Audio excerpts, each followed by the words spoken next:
Mesela Hz. Musa'nın asasının yılan ejderhaya dönüşmesi çok basit. Hz. Musa'nın asası kimi zaman yılan gibi gözüktür, kimi zaman ejderha gibi gözükmüştür. Yani bu Yalnız gerçekten yayını bitirmeden söylemem gerekiyor. Evet, söyle. Muhteşemsiniz Maşallah. maşallah. Olağanüstü yakışıklısınız. Ve bugün çok fazla mesaj aldım. Bugün hocamızda bir şey var diye. Gerçekten şahanesiniz Maşallah. elhamdülillah. Saçınız sakalınız mükemmel. Öyle ayakkabı falan zaten öyle o. Evet. Hayye, Su'dan, ikisi de yılan. Mən ona bu məsələ ilə bağlı digər şok edici sürpriz hazırlamışam. Şücaət edib görüşü gəlməsə də bunu buradan deyirəm. 2022-ci ildə müştərək tanışımız vasitəsilə Elşad Miri ilə Musa Peyğəmbərin əsasının ilan olması haqqında müzakirə etdik. Bismillahirrahmanirrahim. Elşad Miri qardaş Türkiyədə və digər qərb ölkələrində İslamı parçalamaq üçün xarici əllərlə yetişdirilən bəzilərinin küfür sözlərini ağızlarından götürüb, bu mənim öz fikrimdir deyib, ölkəmizdə avam cəmaata sırmaq istəyir.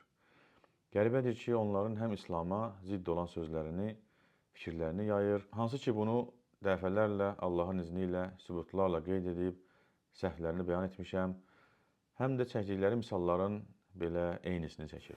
Şapkadan tavşan çıkarmak mucize. Elə bilən ki, bir dənə şapkadan dovşanı çıxartırsınız, bu o zaman möcüzə sayılmış olur. Kimsə bizə şapkadan dovşan çıxarsa ona inanacaq anlayışı doğru bir yanaşma deyil. Ona görə də Allah bizə möcüzə deyil, möcüzə kimi təqdim olunan məsələlərin hər birinin özünün açıqlaması var. Düşünürdüm ki, Musa peyğəmbər kimi böyük bir peyğəmbər, məsələn Yahudilik ən böyük peyğəmbər olaraq onu qəbul edir. Belə bir insan necə olur ki, dənizin yarılması ilə bağlı bir möcüzə göstərsin, ondan sonra həmin insanlar, bu möcüzəni görən insanlar oradan ayrılandan bir müddət sonra Samirinin buzovu deyə bildiyimiz, məsələn qırqızıldan və sairədən buzov heykəli düzəldib ona tanrı olaraq sitayiş eləsinlər. Yəni o zaman bu möcüzə göstərmənin mənası harda qaldı? Yəni ondan sonra möcüzələr deyirik. İnsanlar indi də fərqli nağıllarla aldada davam edir. Çünki Musanın sehirbazlarla danışması, əsasını yerə atması, güya ilan və ya da əcdaha kimi ortalığa çıxması, bunlar əslində həmin dövrlə bağlı işlənən ifadələrin bir mənasıdır. Salam Miri, Qurandakı möcüzələri rəvayət adlandırırsınız. Qardaş, biz kimə inanırıq? Sən canı yavaş-yavaş ateist olacam belə desən. Nizam bəy, birincisi Quran-Kərimdəki möcüzələri rəvayət adlandırmıram. Sadəcə olaraq möcüzə varmı? Bunun özünü sual altına alıram. Bu adam Quranda olan möcüzələri inkar edərək, dindən və məntiqdən uzaq olan bəhanələr gətirib deyir ki, Musa Peyğəmbərin göstərdiyi möcüzənin nəticəsi və faydası yox idisə, deməli, belə möcüzə olmayıb. Bu adam anlamır ki, digəri də sənin bu ateistvari iradına cavab verib deyər ki, Allah Teala Nuh və ya Lut Peyğəmbəri göndərdi, amma istənilən nəticə əldə edilmədi. O zaman bunları Peyğəmbər kimi göndərməyin mənası harada qaldı? Deməli, möcüzə yoxdur, heç Peyğəmbərlik də yoxdur. Amma bu Elşad anlamır ki, Uca Allah bəndələrinə qarşı çox rəhəmlidir. Onlara Peyğəmbər göndərir, onlara möcüzələr göndərir ki, qəbul etməyənlər axirətdə əzab çəkəndə deməsinlər ki, ey Rəbbimiz, sən bizə bəs edəcək qədər özünü və rəsullarını tanıtmadın. Uca Allah bu haqda buyurur ki, Kulləmə ulqiyə fiyhə fəvcun səələhum xəzənətuhə ələm yətikum nəzir. قالوا بلى قد جاءنا نذير فكذبنا وقلنا ما نزل الله من شيء إن أنتم إلا في ضلال كبير وقالوا لو كنا نسمع أو نعقل ما كنا في أصحاب السعير فاعترفوا بذنبهم فسحقا لأصحاب السعير. Hər dəfə bir dəstə cəhənnəmə atılarkən, cəhənnəmin gözətçiləri onlardan soruşacaqlar.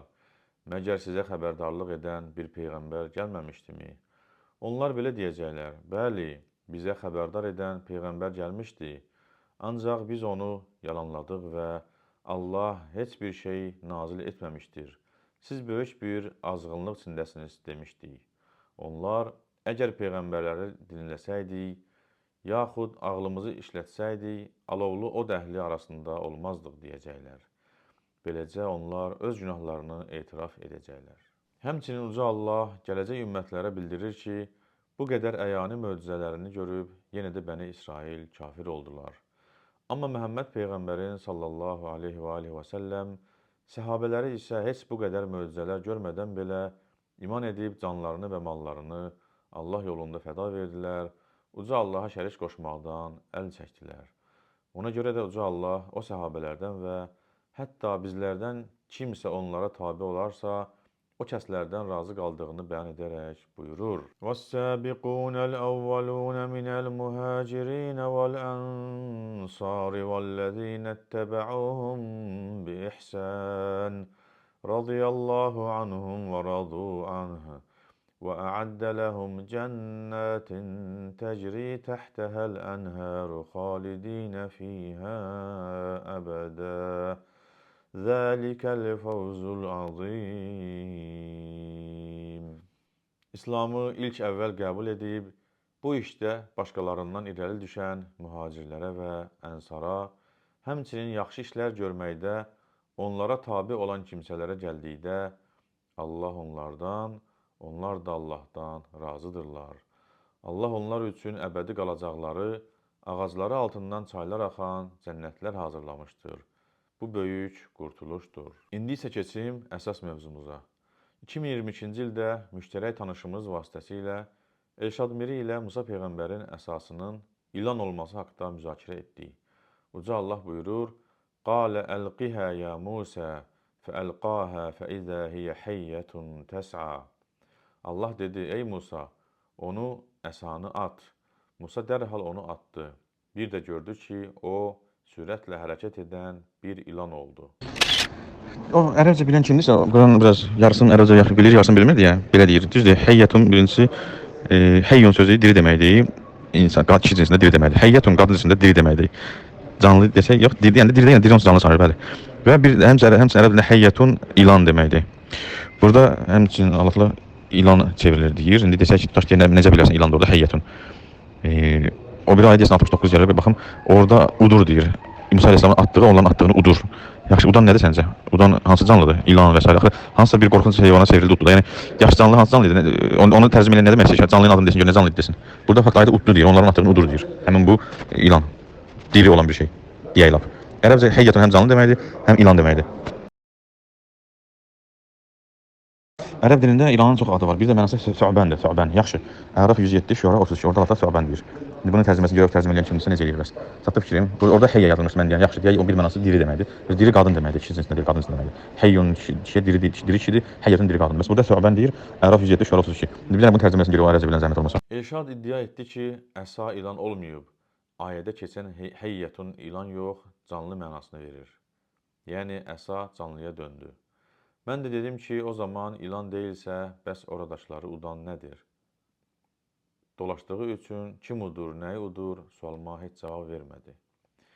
Dedim, bəs o zaman digər ayədə həyyətun, yəni ilan sözünün başqa sinonimi olan Sü'bən keçir və ayə deyir ki, Musanın əsası Sü'bən, yəni ilan olur. Sən deyir, zəhmət olmasa, o qardaş kimdirsə, ərəbcə bilən, oturaq mehriban söhbət eləyək, o məsələdir, digər məsələdir, bilmirəm, o hansı əqidə, hansı etikaddadır ki, bütün təhsil alimlərinin və s. dediklərinin əksini deyir, o hansı məzhəblə deyir, bilmədim axı.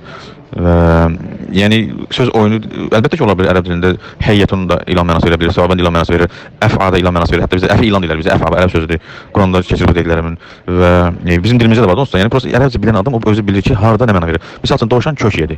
Deyəcək ki, gömülü bir adam yeyib, ağlı insan, Azərbaycan dili bilən insan bilir ki, dovşan yediyi kök o bir yerdə bitən kök ola bilər. Nə bilim, kök qoyun kökdür. Deyəndə nə nəzər tutur? Qoyun kökdür, turpdur deməkdir. Əlbəttə ki, dolu qoyun deməkdir. Və hətta o bir sinonim sözlər. Yəni ərəbcə normal bir adam sözünü cümlədən tuta bilir ki, hansı nə məna verir burada.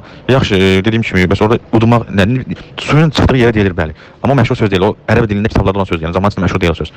Yaxşı, onda vəsf olunsun görə hadisə nə baş vermiş? Kim uddu? Niyə uddu? Nə baş verdi? O canlı nə idi? Yaxşı, bunu bir zəmtons deyilsin. Laf dediyim kimi görüşə rahat mehriban söhbət elə gör nə məsələdir bu. Hansı məsələdən görsə mən bilmədim. Uca Allah buyurur: "Fəlqa asahu fəizə hiyə thu'banun mubin."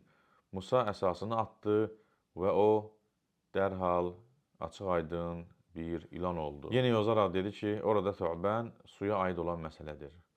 Sonra digər ayədən danışdıq, hansı ki, həmin bu ayədə də ilan sözünün üçüncü sinonimi olan cən sözü keçir.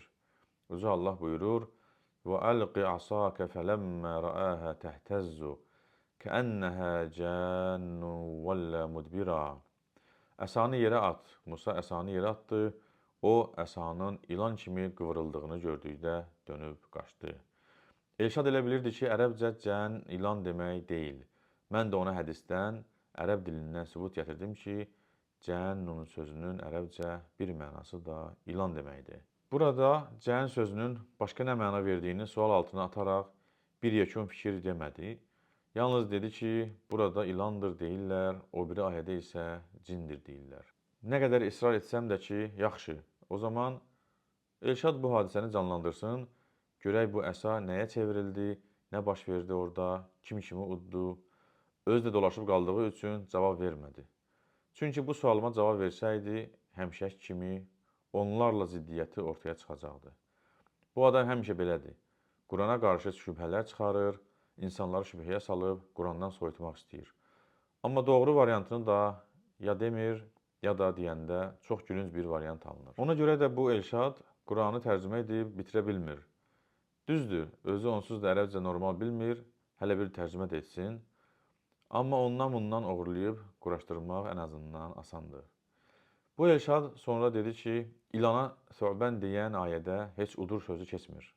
Mən də ona ayələri göndərdim ki, necə yəni udur keçmir, filan ayələrdə Thuban uddu deyilir. Amma burada ciddi ilişdiyi üçün bu iradıma heç cavab da vermədi. Gördüm ki, bəzi suallarıma dolaşıb cavab verə bilmədiyi üçün bilərəkdən cavabsız saxlayır. Mən də görüşüb söhbət etməyi təklif etdim ki, üz-üzə olanda sualımı cavabsız qoya bilməyəcək və ən azından özü inad etsə belə yanında olanlar bu Elşadın doğru yolda olmadığını görüb, bəlkə Allahın izni ilə doğrunun harada olduğunu anlayarlar. Amma o hünər edib görüşmədi. Bu hadisə hələ aramızda 2022-ci ildə olub. Mən ona bu məsələ ilə bağlı digər şok edici sürpriz hazırlamışam. Şücaət edib görüşü gəlməsə də bunu buradan deyirəm. Özü anlayarsa, video düzəldib səhvini etiraf edib boynuna alarsa, nə gözəl. Boynuna almazsa, ən azından xalqımız görür ki, kimdir diyaloqa açıq olan, kimdir debatdan qaçan. Elşad ayədə Thuban, yəni ilan sözünü ilan kimi deyil, bulaqlar kimi tərcümə edir. Yəni su axarı mənasını verən Thuban, Tha'b sözünün cəmidir. Məlumdur ki, ərəb dilində qeyri-aqil və əşyaların cəminin sifəti qadın cinsinin təkində olur. Misal üçün, Thubanun bəridətun, soyuq axar bulaqlar.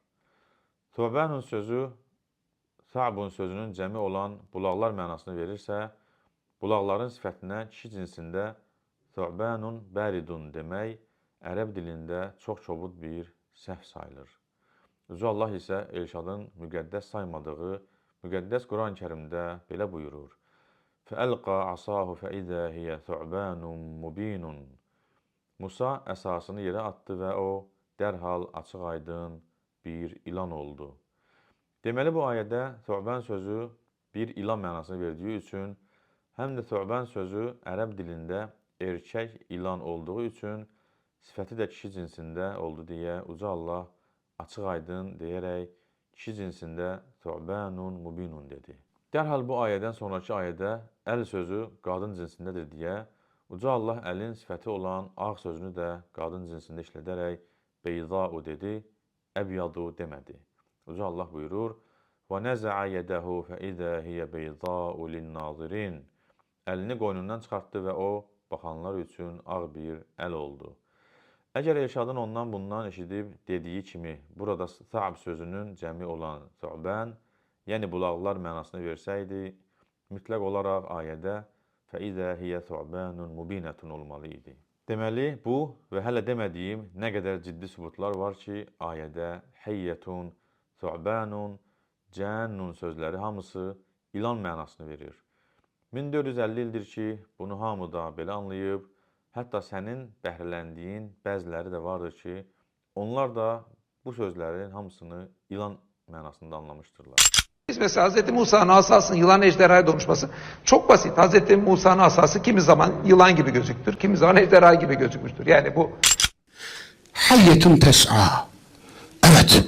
Hayye, Thuban, ikisi de yılandır. Thuban, can da yılandır. Bir başka yerde can geçer, burada hayye geçer. Çok ilginç değil mi? Ke'enneha cannun. Çok ilginç. Can, çevik yılan demek. Yalnız gerçekten yayını bitirmeden söylemem gerekiyor. Evet söyle. Muhteşemsiniz maşallah. Yani olağanüstü yakışıklısınız. Ve bugün çok fazla mesaj aldım. Bugün hocamızda bir şey var diye. Gerçekten şahanesiniz elhamdülillah. Saçınız sakalınız mükemmel duruyor. Gözleriniz en güzel gözler ve en güzel bakışlar. Yakın çekim çok önemli. Büyüleyen gözlerinle yeşil yeşil bakıyorsun, sevdalanmış yüreğime. Damla damla akıyorsun karanfiller gibi. Onu da deyim ki, Elşad əvvəllər heç olmasa bəzilərinə öz aləmində güya silsiləli cavablar, rəddiyələr hazırlayırdı. Elşadın müəllimi olan mən 2024-cü ilin noyabrından cavablar hazırlayıb onu debata çağırandan sonra artıq heç kəsə cavab da vermir. Çünki ona ağıllılar deyəcək ki, nə oldu? Bəs sən o birilərə cavab verirsən, Saminə niyə cavab vermirsən? Bu şeyləri nəzərə alaraq görünür ki, o susmaq mövqeyinə keçib. Belə dinşünas, belə ilahiyyatçı mı olar? İlahiyyatçı falan zat deyil o. Mənim bacılarım ilahiyyatçı falan zat deyil o. Nə ərəbcə bilmir, nə iradlara cavab vermir, nə də haqq istəyən biri kimi elmi, ədəbi debata da gəlmir. Hələlik bu qədər, uca Allaha əmanət qalın.